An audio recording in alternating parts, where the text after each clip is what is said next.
We took turns at my sleepover trying to tell the scariest story we could. I think I won. George yawned and fidgeted on the carpet. The light from my bedside lamp caught his blonde hair and made it shine like a halo. He twirled a lock from his fringe around his index finger, let it snap back into place, then started twirling it again. The kid looked bored. He'd obviously agreed to come round mine for a sleepover because I was new at school, and he wanted to see what kind of house I lived in, get a sense of what I was like. But I could tell he was already regretting the decision. "I thought you said you had a PS4? George's eyes flicked around the bedroom as if he was hoping the console would magically appear from somewhere. We'd been upstairs since dinner. He'd explored my room and we'd chatted for a bit, then watched some random shows on Netflix.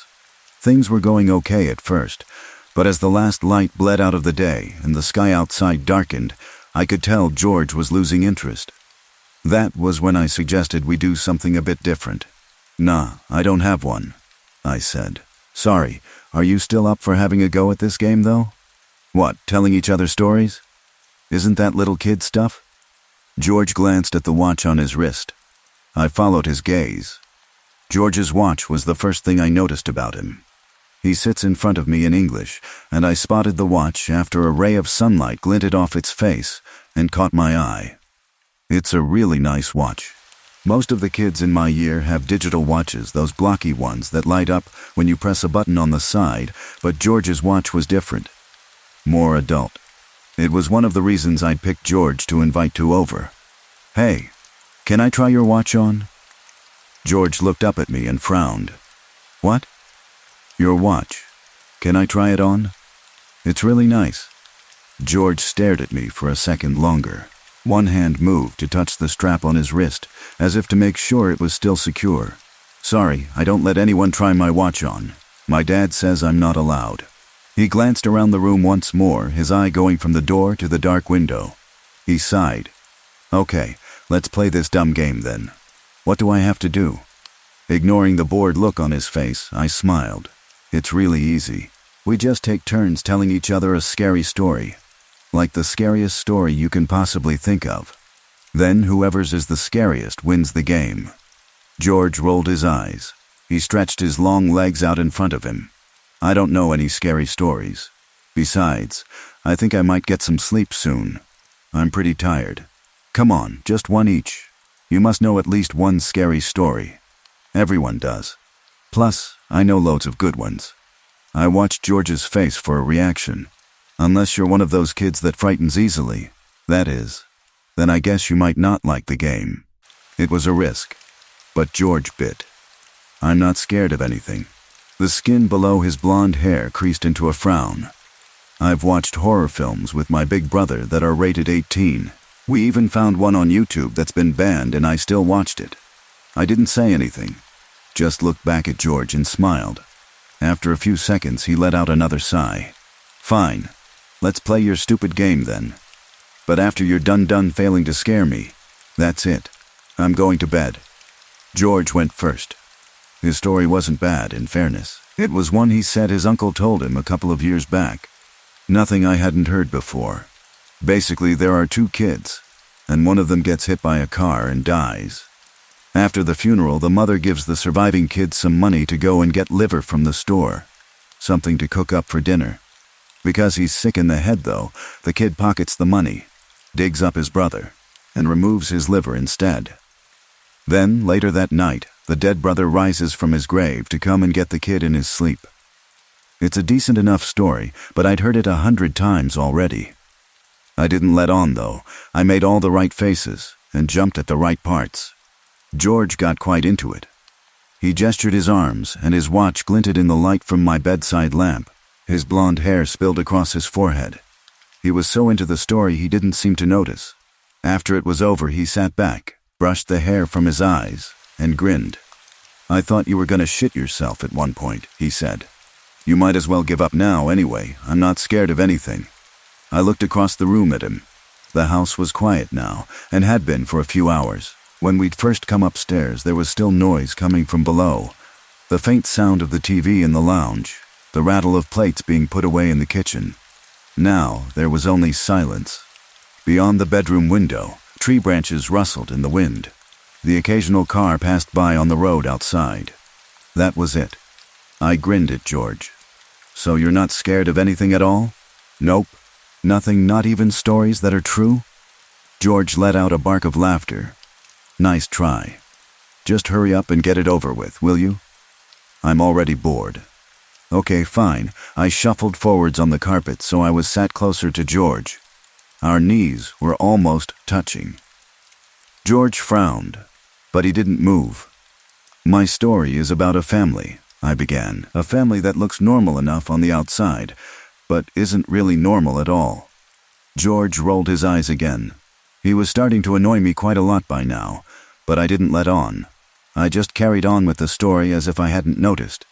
This family moves around a lot. They never stay in one place for too long. They can't, you see. The family's good at disguising themselves, they're good at hiding their secret, but they still can't go taking risks. If they stayed in one place for any more than a few weeks, they might get found out. Someone might discover what they really are. So what are they then?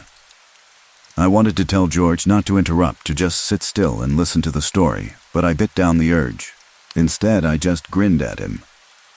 The family are monsters, I said. They're all monsters. They travel from town to town, and they leave a trail of dead kids wherever they go.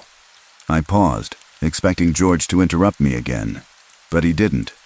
He only stared back at me. There was no expression on his face as he twirled a lock of blonde hair round his finger. The family has a very specific way of doing things, I continued. When they move into a new area, they find a house that's been left unoccupied. Not a completely empty house, just one where the people that normally live there are off on holiday or something. One that'll be empty for a week or two.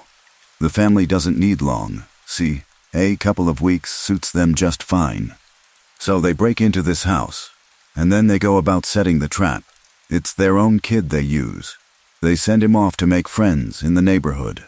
Round the nearby parks, maybe off to the local school under a fake name. Tell him to get to know the other kids. The family is hungry by this point, really. Badly hungry, but they don't do anything just yet. They've learned to be patient. I paused and took a breath. This was a story I'd told before, but I found I liked it more and more with each retelling. The trick was not to rush, though. You had to savor it. I'd opened the bedroom window when we first came upstairs, and now a draught of cold air blew in. It ruffled the curtains behind George. Tree branches shook in the garden outside, the leaves whispering to each other. George watched me, not saying anything. I had his attention.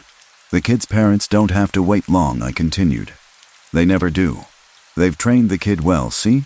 He's not just a victim in all this. He may only be young, but he knows how the game works. Once the family has been in the area for a little while, a few days, maybe a week at most, the kid makes his choice. He picks a new friend to invite back to their house. The parents give him an incentive, too. He's still too young to share the tastes they have. They tell him that's something he'll only acquire when he gets older, but he still gets something out of it. What does he get out of it? George's eyes were fixed on mine.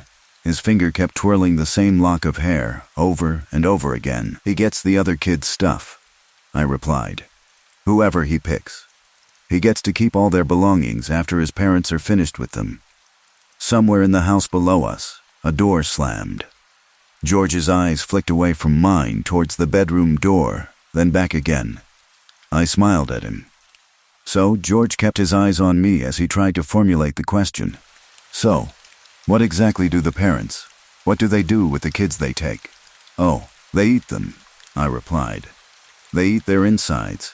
They tear the kids open while they're still screaming, and they pull out their guts and intestines by the handful. Wolf everything down until there's nothing left but a husk. I grinned. Somewhere below us, a floorboard creaked. The sound was faint and muffled, and I don't think George heard it. Can you imagine what someone looks like when they've had everything inside them removed? They hardly even look like a person at all. It's like the stuff a snake leaves behind when it sheds its skin. The glow from the bedside lamp made George's skin look pale. His lips were slightly parted as he stared at me. But how do they get away with it? He asked. Don't the parents of the kids that get taken come looking for them the next day? When their kids don't show up back home? I grinned back at George. I'd been hoping he'd ask this. "Oh, the family's long gone by that point," I said. "They vanish like shadows in the night. The only thing they take with them is the remains of the dead kid, and when their parents come looking for them the next day, all they find is a locked house that belongs to somebody else." Another floorboard creaked. It was louder this time, and we both heard it. The sound had come from the corridor outside the bedroom. George's head swiveled in the direction of the door.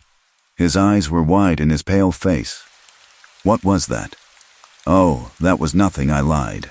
"Probably just the house settling." "There's nothing to be scared of, George." I eyed the watch on his wrist, and imagined what it would look like on mine.